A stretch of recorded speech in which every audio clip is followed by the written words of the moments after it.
with the full house with my guys. We're going to take it back out to Ford Field, and let's join Tracy Wolfson, that is, with the stars of the game. Thank you, JB. Stephon Diggs just said it. What a way to kick off this Thanksgiving Day. Congratulations, Josh Allen, Tyler Bass, and Stephon Diggs for being today's Madden Players of the Game. A $10,000 donation will be given in all of your names by the NFL to the youth or high school football program of all of your choice. Youth football was something that meant a lot to John, and this is another way of honoring his legacy and his impact on the game. So congratulations. First off, we got some turkey for you. You all deserve it. And Josh, I will just start with you, though. I know you looked at me, you said a win is a win, right? Win's a win. How difficult, though, was this one? I mean, short week coming off of what happened last week, playing here 2 games back-to-back. Hit a lull in that second half. Guys continued to battle. Proud of our defense for stepping up. You know, we got 1-4 going, and then T-Bass, you know, at the end of the game. Those are ones that they're tough to win. They take a lot out of you. But I'm proud of our guys, the effort that we put in, the resiliency that we have. What was the difference in the last 2 drives of the game there? Throw it to 1-4. Throw it to 1-4. Trusted what I was seeing. Dorsey was trusting us out there. That's really all it was, just guys making plays. Just trying to win a football game. And your relationship, because I watch you guys on the sidelines back and forth, you were just going over to him, getting him ready, pumping up that energy. Just what is it about this guy and your relationship that breeds success for this team? I would say it's not me at all. I got the best quarterback in the league. Anytime we hit a low, it's like his eyes are locked and he's focused. I try to be that support system, you know, be his receiver, get open, catch the ball like he always tell me, and that'll bring some energy. You know, get my guy going. That's my guy, man. When in doubt, I'm riding with 17. Well, I know, Tyler, you were so thankful that went through the uprights. What was your mindset going into that kick? I'm just so thankful for them. I had that missed extra point, but we had 28 seconds. The guys drove down the field. They have my back. And when I got out there, Reed had a great snap, Sam, great hold, and I just trusted my process and hit it through. Well, congratulations. Take a bite of the turkey leg. Come on. Happy Thanksgiving. So deserved. Good? Much better last time. Much better last time. Love it. CBS does it right. All right. JB, back to you. Go Bills. Hey, Tracy, and not only does CBS does it right, look here, our guys in the studio do it right. Phil, Josh Allen, not healthy at all, but, man, he was a beast down the stretch with Diggs. Pressured, sacked, and when it came down to the game-winning drive, he got it done. To throw to Stephon Diggs to start that drive off was just – it was insane. Let's go over this last drive real quick. The Detroit defense was doing everything. He looks it off and then just throws it right down the middle. Yeah, great power throw for him. And then they just keep it in the hands of the best players. Best player. 2 runs by Josh Allen. Man, I'm worried about his knee there. And then Tyler Bass sneaks it inside the left upright. But Josh Allen, like I said, played tough. You know his arm's not 100%, and he found a way to get the game-winning field goal for him. 253 yards, 78 yards rushing. And look what Stephon Diggs did. Off to a slow start, but 8 receptions, 77 yards, and a touchdown. Those 2, they're joined at the hip, and they're winning games. And it was the second half. You look at Steph Diggs in the second half, 6 catches of those 8 catches is for 62 yards and a touchdown. And the legs of Josh Allen and Ed Oliver. You don't have Von Miller. You don't have Greg Rousseau. He was a factor in the middle of that defense. Yeah, no doubt about it. Listen, I know there isn't any moral victories in football, but shout out to Detroit. One hell of a game. I'm proud of that squad. But speaking of one hell of a game, Stephon Diggs, when it's time for somebody to make a play and step up, he's one of the best route runners in the business. He catches with his hands, but when he's in traffic, he does a great job of catching with his body. I just put something simple on here. Big-time players make big-time plays in big-time games, and that's Stephon Diggs. Hey, it may sound basic, but you said his work ethic in the offseason is big. He works harder than anybody. He's the closest thing I've seen to Jerry Rice in this new era of wide receivers. Well, the great thing is you see the connection between he and Josh Allen. He just spoke about that with Tracy. You know, the thing from the Detroit Lions perspective, they're close. I mean, you know, Jared Goff's a really good quarterback. He played well today. He missed G.J. Chark on that final throw. He had a chance to have a touchdown right there. They missed that. He also gave up a sack. They missed the field goal. I mean, this just happens to be a losing team, a losing franchise that is starting to come around. I think they're starting to buy into their coach.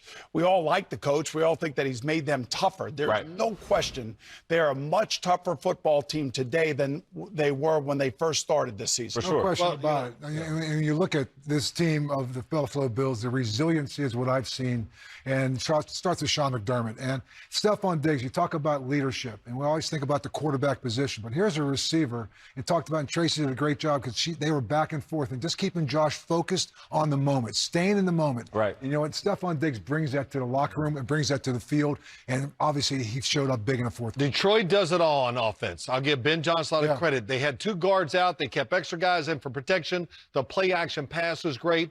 And then, you know, the other thing, too, about Detroit, the defense. They did so much. They had Josh Allen uncomfortable, and that Buffalo offense most of the Hey, time. real quickly, I just want to say this. We talked about the coach. You're the Hall of Famer. Just give me a second here. My guy did. Lions coach Steve, you know better than most about the struggles of the Lions, and you know better than most about the history of the Lions as well. The Lions going for 4 straight wins for the first time since 2016, but the last time they went 4-0 in November, which is what they would do with a win today, 1962. That is on the line today against the Bills. How do they pull this thing off, Coach? What do you think? Well, one way is to keep Josh Allen over there by the Gatorade, and to do that, you want to run the football and keep this thing close. The Lions do run the ball well with Jamal Williams. Let's take a look at what I love what this offensive line is doing. This is the counter play. We're going to block down, pull the backside guard and the backside tight end. There's a block on Kayvon Thibodeau, and they spilled this to the outside. Look at the wide receivers. I'm on raw block, and that's a big finish. Wow, and you know what? They're going to run the ball from a one-back set, too. You got to have one-back power, don't you? You pull the backside guard, Dan Skipper, and you kick out, and away we go. And you know what? You're going to be your own blocker. How about stiff arm? Wow.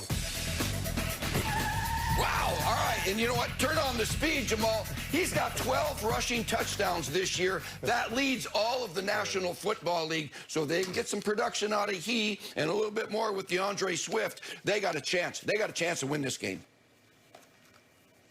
And, Coach, I believe the Bills are the better team. So when you're playing against a better team, you say to yourself, well, it's got to be about turnovers. When you look at the Detroit Lions over this 3-game win streak, they're #1 in the National Football League at turning the ball over. They're #1 in turnover differential. And then you flip it. The issue with the Bills over the last few weeks has been those turnovers of Josh Allen. So I don't see Detroit being able to beat this football team without creating those turnovers and staying on the positive side of that turnover margin. Yeah, Kurt, you say turnovers, that's one way that you can overcome a better opponent. I also say sometimes you just got to step up and outplay them. You just got to say, hey, I'm on Ron St. Brown. I'm going to outplay Diggs. You got to say, Jared Goff, I'm going to outplay Josh Allen.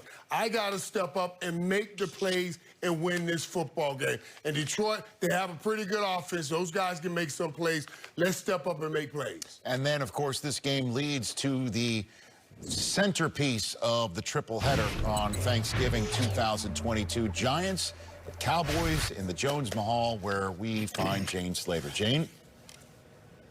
Hey there. Well, the Cowboys headed to this one with 7 players listed as questionable or doubtful with illnesses, and 5 of those are along the defensive line. Names like Dante Fowler and DeMarcus Lawrence.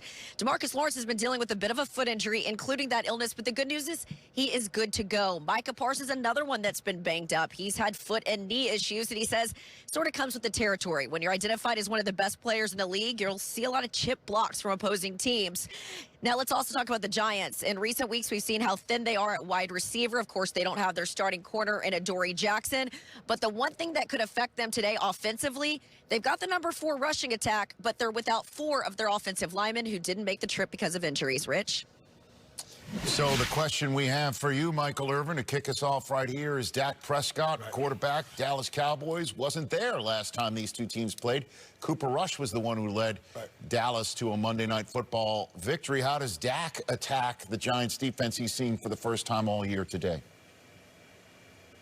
I would love to see Dak give me more of what he gave me last week. You know, it wasn't that he threw the ball all over the yard. You know, he was only 22 or 25, but that was 88%. You know, those numbers ring in my ears, 88%. But he was very efficient. And what he did was put the team in great place. You saw him controlling the game at the line of scrimmage. And Dak needs to make, if Dak control the game at the line of scrimmage, continue to put the team in the best plays like he did last week, and then step up and make the throws like he did last week. Hey, we're not just talking about what Dak is doing for this Thanksgiving Day game. We're talking about what Dak is doing all the way to the Super Bowl. That needs to be the game plan for the Dallas Cowboys and Dak Prescott right there. Yeah, I love the game plan last week, too. It's that you don't ask Dak Prescott to throw it 35 times. You ask him to make the big plays that he's capable of making. I thought he processed the game really, really well. But again, I believe the key is starting fast. Getting out ahead early against this Giants team and forcing this to be a Daniel Jones has to drop back and throw the ball type of game. But I love their balance last week. Run the football, use C.D. Lamb, and then counter C.D. Lamb with some big plays to other guys like we saw last week with Tony Pollard.